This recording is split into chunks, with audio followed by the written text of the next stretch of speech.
Today's driving innovation isn't about the technology inside a vehicle, it's about the way the vehicle is built. We all know that the Nissan Leaf is a technological powerhouse, a full electric vehicle that can run up to 160 kilometers on one charge.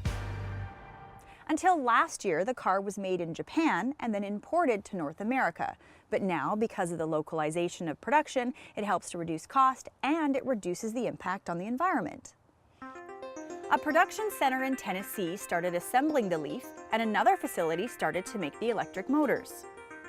But one of the biggest components is the copper wire that's used to make the electric motors. By sourcing the copper locally, the cost is greatly reduced, which means the cost of the car can be kept to a minimum.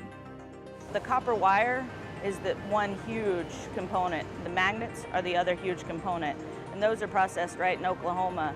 So having that all right here in North America really helps our lead times, our response, and our supply, so we can supply this Leaf long term, put the money back into making advancements in the car.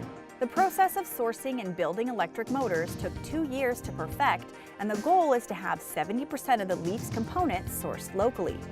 You don't have to keep a large inventory here, which also costs you money, and you don't have to wait weeks or even months to get your material for production.